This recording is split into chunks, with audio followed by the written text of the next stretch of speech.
Alright, so the basic idea behind a limit is that as x is approaching from the left and the right, your y values are doing the same thing or are equivalent to one another.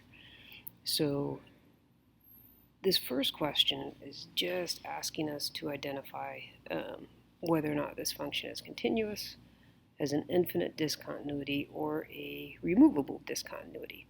So we need to see what's happening as this function is approaching 0. So if we were to plug in 0 for this function here, x squared minus e to the x, that's going to give us 0 minus e to the power of 0, which is negative 1. And then as x is greater than or equal to 0, if we plug in 0, we get 0 minus 1. We also have negative 1. So since these limits are the same, you can say that this function is continuous. So for this one, you're going to want to look at what's happening as x approaches pi in both of these functions.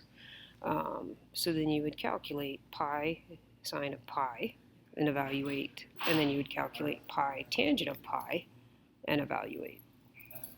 So if you have the same y value as you plug in pi for each one of these, then that's going to tell you that your function is continuous, because you can see how this is less than or equal to and this is greater than.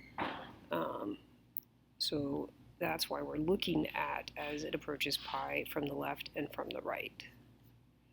So if they're equivalent, then you could say that it is continuous.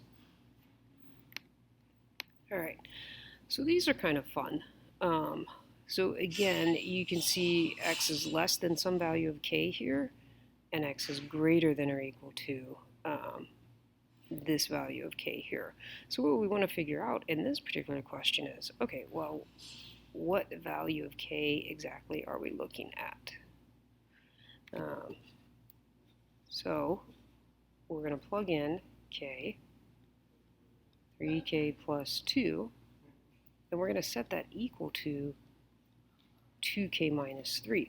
I'm setting that equal because remember, we're looking for when this function is continuous. So if this is a continuous function, then as x approaches these values, y should be the same. So then I'm going to solve this for k.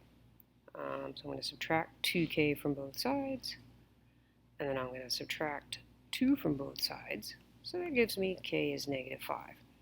So when k is negative 5, this function will be continuous, because as x is approaching negative 5 from the left and from the right, our y value is going to be the same.